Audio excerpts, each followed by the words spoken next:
लखीमपुर खीरी। तो लगातार लखीमपुर हिंसा की बात की जाए तो सदर विधायक योगेश वर्मा ने घटना के दौरान वहां पर मौजूद पुलिस के अधिकारियों और कर्मियों पर सवाल भी खड़े किए। विधायक ने कहा कि जिस समय हिंसा हुई उस समय मौके पर मौजूद थार से टक्कर लगने से घायल पत्रकार रमन कश्यप पुलिस के सामने जिंदा थे। बाद में उनकी मौत हो गई। उसी वीडियो में श्याम सुंदर दया की भीख मांग रहा था, लेकिन उसके बाद वो मृत पाया गया। विधायक ने आरोप लगाया कि रमन पुलिस कश्यप हिंसा का भी करने हाल वाले जो हमने कथित अभी तक किसानों वीडियो में से देखा। मिली हुई थी।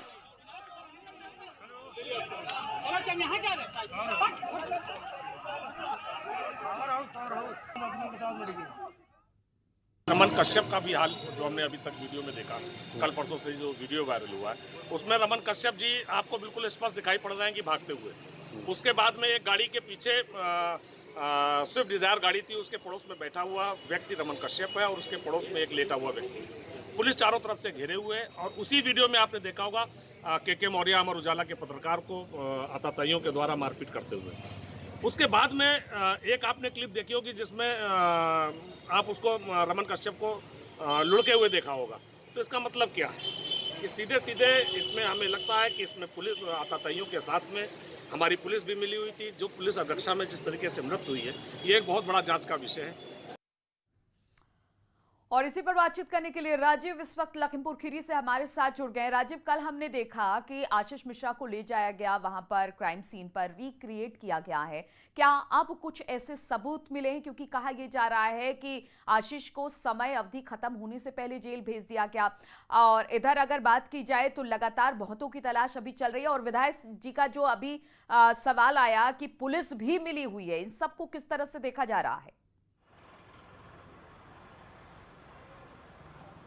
देखिए, अगर देखा जाए तो कुल मिलाकर जो एसआईटी थी वो आशीष मिश्रा जो कि इस मामले का मुख्य आरोपी है उससे जितनी पूछताछ करनी थी वो कर चुकी थी। और जो बात बची थी कि क्राइम सीन क्रिएशन के लिए उसको कल वहां पर ले जाया गया था। उसके बाद एसआईटी के अफसरों से जब बात हुई तो उनका कहना था कि अब हमें इनकी फ़िलहाल पूछताछ की कोई खास ज़रूरत नहीं है, इसलिए हम उनको जेल में दाखिल कर रहे हैं। लेकिन अगर हमको इस बीच कोई दूसरा इनपुट मिलेगा तो हम 14 दिन के भीतर उनकी फिर से रिमांड मांग सकते हैं, तो हम दोबारा लेने का प्रयास करेंगे। इस वक्त सबसे बड़ा जो चुनौती है एसआईटी के सामने वो ये है कि अंकित दास और उसका जो गनर लतीफ़ और ड्राइवर शेखर है वो इस वक्त पुलिस कस्टडी रिमांड पर है। और पुलिस ये चाहती है कि जो घटना के वक्त रिपीटर गन और पिस्टल थी उसको कैसे बरामद किया जाए, क्योंकि इस बात की पुष्टि हो चुकी है। खुद अंकित दास ने बताया है कि वो फॉर्च्यूनर में मौजूद थे और वहाँ पर जब उन्होंने घिरते देखा तो वहाँ पर फायरिंग की थी उनके गन ने।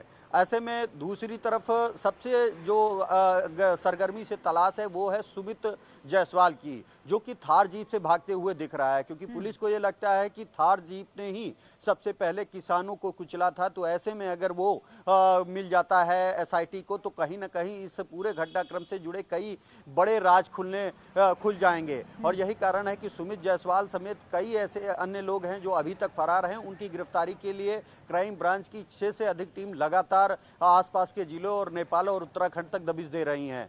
ऐसे में अब एसआईटी ये चाहती है कि जो तो पुलिस कस्टडी रिमांड पर तीनों अंकित दास हैं और उसका गनर लतीफ़ है उनसे पूछताछ की जाए, क्योंकि अभी एसआईटी के पास वक्त है और 17 तारीख तक उनकी पुलिस कस्टडी रिमांड है।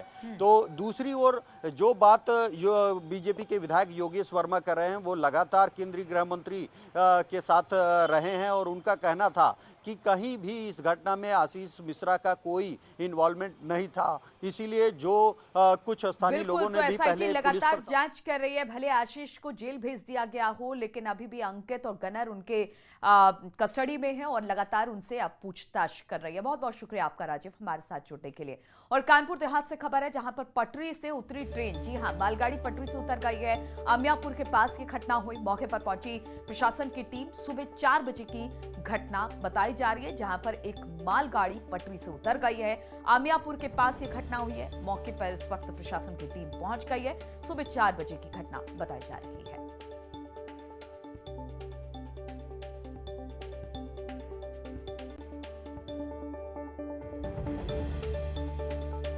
कानपुर देहात की घटना जहां पर मालगाड़ी पटरी से उतरी है, इस पर बातचीत करने के लिए सौरभ मिश्रा कानपुर से इस वक्त फोन लाइन पर हमारे साथ जुड़ गए हैं।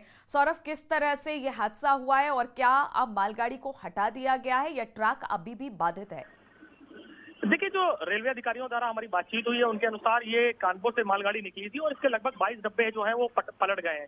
इसके बाद दिल्ली हावड़ा रूट की ट्रेनों का रूट बदल दिया गया है। तेजस समेत तमाम वो ट्रेनें थी जिनका रूट बदल दिया गया, जो लखनऊ के रूट पे चलाई जाएंगी। फिलहाल राहत बचाव जो ट्रेन होती है वो कानपुर से रवाना कर दी गई थी और लगभग सुबह 4 बजे के आसपास का ये हादसा बताया जा रहा है और अभी भी रूट फिलहाल बाधित है, क्योंकि 22 से 25 डिब्बे बताए जा रहे हैं जो पलटे हैं। फिलहाल रूट पर कार्य जारी है और अगले कुछ घंटे और लगेंगे इस रूट को क्लियर करने में। जी ठीक है, बहुत बहुत शुक्रिया आपका सौरभ हमारे साथ जुड़ने के लिए। और आगामी विधानसभा चुनाव को लेकर बीजेपी एक बार फिर से किसानों को अपने पक्ष में साधने में जुट गई है। उनके लिए बीजेपी किसान मोर्चा आज से प्रदेश भर में ग्राम पंचायतों में किसान चौपाल लगाएगी। प्रदेश के 58,195 ग्राम पंचायतों में ये चौपाल लगाई जाएगी। 31 अक्टूबर तक पार्टी की ओर से विशेष अभियान चलाया जाएगा। बीजेपी किसान मोर्चा आज से प्रदेश भर में ग्राम पंचायतों में किसान चौपाल लगाएगी। प्रदेश के 58,195 ग्राम पंचायतों में ये चौपाल होगी। 31 अक्टूबर तक पार्टी की ओर से ये विशेष अभियान चलेगा और इन चौपालों के जरिए किसानों की आय दोगुनी करने, उनको समृद्धशाली बनाने और केंद्र की मोदी सरकार और प्रदेश की योगी सरकार की ओर से चलाई जा रही योजनाओं की जानकारी दी जाएगी। इन चौपालों में प्रदेश सरकार के मंत्री, सांसद, विधायक, जिला पंचायत अध्यक्ष मौजूद रहेंगे। दरअसल किसान संवाद कार्यक्रमों से धरती पुत्रों का मन टटोल चुका बीजेपी किसान मोर्चा अब खेत खलिहानों के बीच चुनावी जमीन मजबूत कर लेना चाहता है।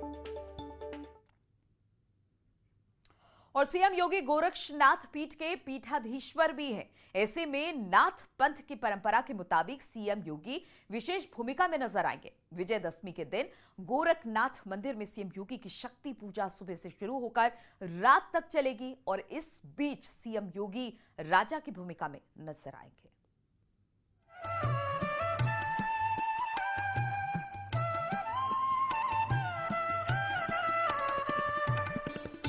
विशेष रूप से पीठाधीश्वर योगी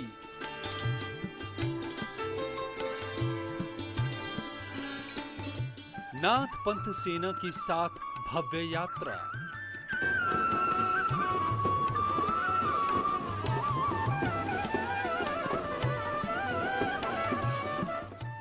राजा के रूप में योगी आदित्यनाथ।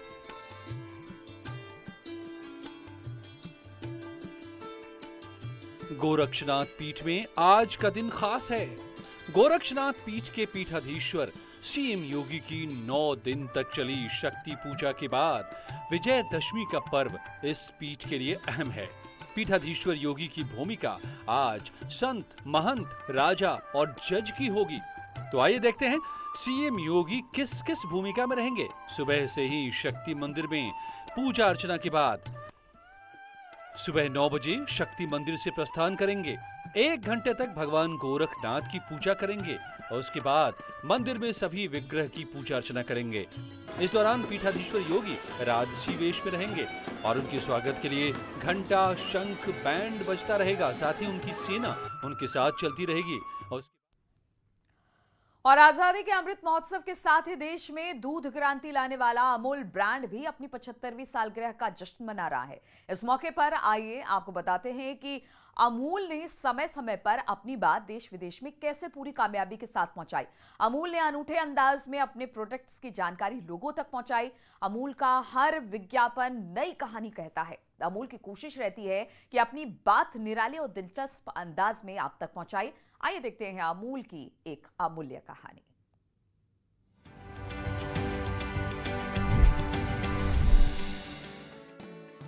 1993 में वित्त मंत्री के तौर पर मनमोहन सिंह ने इनकम टैक्स में छूट की सीमा बढ़ाई तो अमूल ने भी लोगों